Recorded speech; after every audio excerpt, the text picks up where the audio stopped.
Blessings, good morning. I've got a particular glow happening here because the sun is low in the sky and just kind of blasting in on me.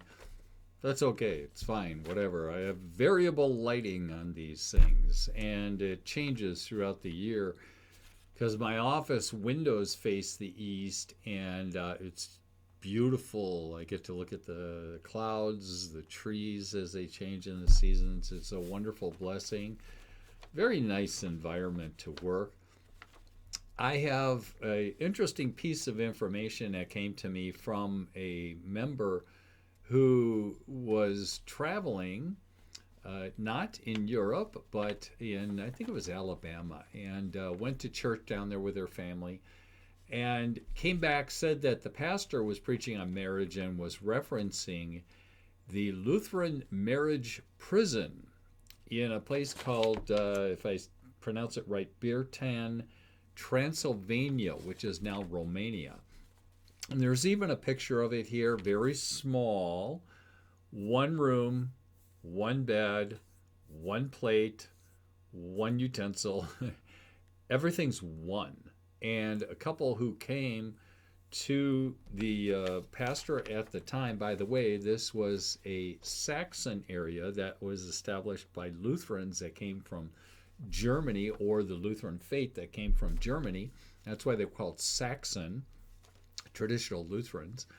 And the pastor, when a couple would come for a divorce, having to do this through the church, would have them stay, would put them into this like marriage prison for 2 weeks or longer. And they would have to share the bed, share the plate, share even the utensil and all. Everything was shared. It forced them into a state of unity again. And according to Our Lady that went to this message where the Lutheran pastor was preaching and referencing this marriage prison, accordingly, in 300 years, was only one couple that ever went through with the divorce afterward. The others found their footing once again and tried to recover their marriage.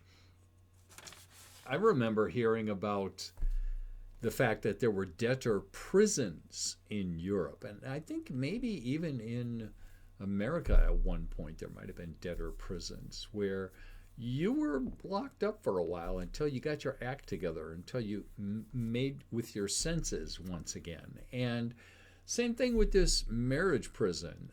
It's too bad we don't have mechanisms to kind of force people back into sensibility, common sense. There's way too much lack of common sense, way too much freedom to do foolish things. I'm not suggesting we have a socialist or a dictatorial society, but a lot of people hurt themselves because they run way outside the bounds of common sense. And it was a good thing, evidently, for there to be a marriage prison in Transylvania, of all places.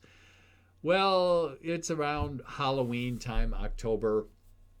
The world is celebrating all their paganism and that, but we as Lutherans celebrate godly marriage. And I thought you would enjoy hearing about the first forced couples therapy setup, which was the Lutheran marriage prison in Transylvania.